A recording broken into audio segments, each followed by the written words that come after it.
Hello aunty, ఏంటి ఎట్లా ఈ కేజీ బిస్కెట్లు? కేజీ 200 రూపాయలు. 200? అవును. తక్కువ కదా రేటు? తక్కువ ఏం లేదండి. అంటే మీరే తీసుకొచ్చి మార్కెట్ తీసుకొచ్చి అమ్ముతారా, మీరే తయారు చేస్తారా? మార్కెట్ నుంచే తీసుకొస్తాము, తయారు చేసేది ఏం లేదు. మార్కెట్ అయితే నాకు 5 కేజీ కావాలా, రేట్ ఏమైనా తగ్గుతుందా? రేట్ అంటే ఒక 20 రూపాయలు అయితే 180 రూపాయలకి ఇస్తాను. ఇస్తారా?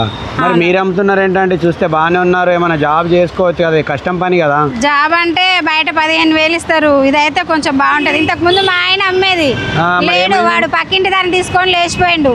అయ్యో, నాకు 2 ఆడపిల్లలు, అందుకే చేసుకుంటున్నా. పక్కింటి అమ్మాయిని ఆంటీని తీసుకొని లేచిపోయాడా? అవును. మీ ఆయన అమ్మేది ఇప్పుడు మీరు అమ్ముతున్నారా? నేను అమ్ముకుంటున్నాను. అయ్యో, బాగా కష్టం కదండి. మీరు అసలు కావాలంటే టేస్ట్ చూడండి, బాగుంటాయి బిస్కెట్లు. 180 రూపాయలకి ఇస్తాను. కేజీయా? అయితే నాకు 5 కేజీ కావాలా? తీసుకోండి. మరి మీకు ఇది బాగానే గిట్టుబాటు అవుతుందా? అవుతుందండి. రోజు కూరగాయల మందం వెళ్తాయి, కొద్ది కొద్దిగా వెనకేసుకుంటే రెంట్కి అవుతాయి. అవునా, చాలా గ్రేట్. చూస్తే బాగానే ఉన్నారు, మరి మీ ఆయన ఎందుకు వదిలేసి వెళ్ళిపోయాడు? ఏమో, ఒక్కొక్కడికి ఒక్కొక్క రోగము, ఏం చెప్తాము, చెప్పలేం కదా. పోనీలేండి, నాకైతే 5 కేజీ ఇవ్వండి. సరే. ఫోన్ పే ఉందా?